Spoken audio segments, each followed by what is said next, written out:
More than medicine. How love and faith saved a grandson. At just 14, James fell into bad company and picked up habits he thought were harmless, like constant self-gratification. Over the years, it took a devastating toll. He began losing physical control, dropped out of school, battled anxiety, and even faced suicidal thoughts. His mother, now a single parent, took him to top medical centers, but doctors could only shrug. What science couldn't fix, faith and discipline might. A wise mentor told James, "You're not broken yet, son. The fact that you have the courage to speak up means there's hope."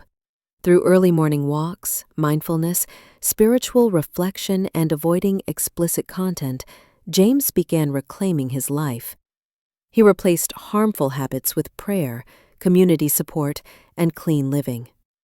Emily, a loving grandmother, faced a similar heartbreak with her grandson David. Influenced by digital distractions and emotional wounds, David fell into a spiral of anxiety and addiction. Doctors gave up, but Emily turned to faith and to a retired pastor named Brother Samuel, who guided them both toward healing. The answer wasn't in pills or shame, it was in purpose. Prayer, discipline, and the power of community began to restore what had been lost. Pastor Matthew, a quiet voice in a small Virginia town, once said, "The higher the soul rises, the greater the temptations it must face." Lust and addiction are not just physical, they are spiritual tests, often targeting those born with deeper purpose. But as he reminded his congregation, lust is not your enemy. Forgetting your purpose is. And then there was Helen.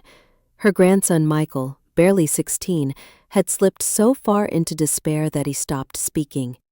Doctors turned them away, but with love, structure, and spiritual focus, simple things like morning prayer, walks in fresh air, and letting go of guilt, Michael started to find peace again.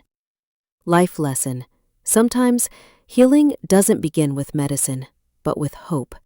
The soul, when guided by faith and self-respect, can rise even from the deepest darkness. No matter your past, your future is still waiting for you to show up.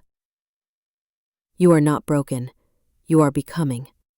Call to action for YouTube audience. Have you or someone you love ever faced a silent struggle?